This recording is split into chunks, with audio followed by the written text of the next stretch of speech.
नमस्कार मंडळी, स्वागत आहे तुमचं सगळ्यांचं आपल्या लाडक्या युट्यूब चॅनलमध्ये। तर व्हिडिओवरती नसाल तर व्हिडिओला लाईक करायला विसरू नका आणि चॅनलला सबस्क्राईब करायला देखील विसरू नका आणि हा व्हिडिओ शेवटपर्यंत नक्की बघा। समरचा अहंकार तुटला आणि समरने चक्क आपल्या आनंदची नाक घासून मागितली माफी।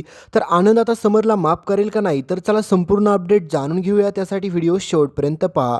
तर मित्रांनो, फायनली आपल्या स्वानंदीने खूप काही कष्टाने आणि खूप काही प्रयत्नाच्या नंतर आपल्या शेवटी समर आणि आनंदमध्ये जो काही दुरावा निर्माण झाला होता तो आता जवळ करण्याचा खूप मोठा प्रयत्न केलेला आहे आणि खरा योग्य जो कोणी गुन्हेगार होता त्याला योग्य ती शिक्षा देखील दिलेली आहे।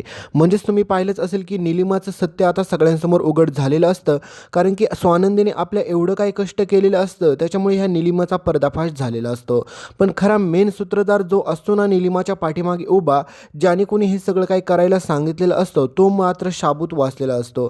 पण तिच्या देखील पायाखालची जमीन अशा प्रकारचे निसटलेली असते मल्लिकाच्या, की तिला देखील समजलेलं असतं की स्वानंदी आपल्याला लवकरात लवकर रस्त्यावरती घेऊन आल्याशिवाय राहणार नाही। कारण की समोर एकदा का स्वानंदीने आपला खरा चेहरा आणला की त्याच्यानंतर मग आपला तर खेळ संपलाच, कारण की त्याच्यानंतर आपल्या ह्या जगात काहीच अस्तित्व राहणार नाही। कारण की समर आपल्याला लात अशी मारेल ना की आपल्याला रस्त्यावरती भीक मागायलाच पाठवेल, आणि हे चांगल्याच प्रकारे आता मात्र मल्लिकाला देखील समजलेलं असतं। तर दुसरीकडे मात्र बिचारा समर एवढा रडतो की त्याला देखील फायनली समजतं की मी किती मोठा मूर्खपणा करून ठेवला माझ्या मैत्रीमध्ये। कारण की स्वानंदी मॅडम मला 1000 वेळा सांगत होते की आनंद असा वागणार नाही, पण मी जी काही चूक केली ना याचा मलाच पश्चाताप होतोय। त्याच्यामुळे समर मागचा पुढचा विचार न करता चक्क आता आनंदला भेटण्यासाठी जातो, ते पण कोणती मोठी गाडी घेऊन न जाता त्यांच्या मैत्रीची जी निशाणी असते ना ती सायकल, ती घेऊन जातो आणि आनंदची माफी मागायची ठरवतो। पण दुसरीकडे मात्र आपली आजी पूर्णपणे घाबरलेली असते, कारण की आजीला माहीत असतं की आनंद देखील खूप प्रेमाळू आणि दयाळू देखील आहे, त्याच्यामुळे आनंद समरला माफ करेलच। पण स्वानंदी म्हणते की मग हे सायकलच घेऊन का गेले, तर त्यावेळेस मात्र स्वानंदीला आपली आजी सगळी काही कहाणी आणि हिस्ट्री सांगत असते की सायकलच्या पाठीमागे नेमकी काय स्टोरी आहे।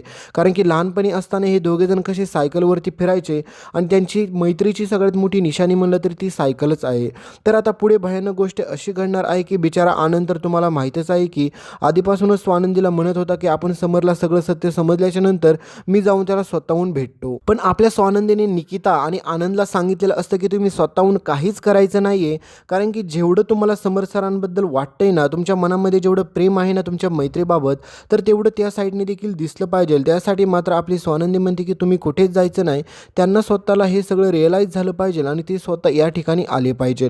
तर हे सगळं घडल्याच्या नंतर बिचारा आपला आनंद तर पूर्ण भावूक होऊन जातो, कारण की आनंदला माहीत असतं की समर नक्की माझ्याकडे येईल। आणि फायनली मित्रांनो, समर आनंदच्या घराच्या बाहेर जातो आणि त्या ठिकाणावरून ओरडून आनंदला आवाज देत असतो आणि म्हणत असतो ना की आनंद मला माफ कर, कारण की मी खूप मोठी चूक केली, एवढी मोठी चूक केली की मी ती आयुष्यात कधीच करायला नको हवी होती।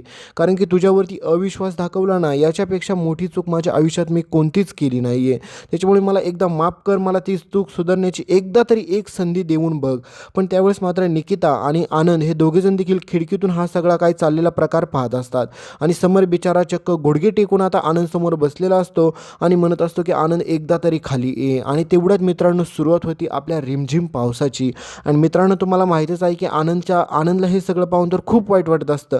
आनंद म्हणत असतो की सगळी लोक पाहतात, नेमका हा समर हा करतोय काय असा। आनंद म्हणत असतो निकिताला की निकिता मी जातो आणि समरला थांबवतो। पण त्यावेळेस मात्र बिचारी निकिता म्हणत असते की आनंद थांब, समरला देखील व्यक्त होऊ दे, कारण की त्याच्या मनामध्ये देखील हे सगळं दुःख दबून नाही राहिलं पाहिजे।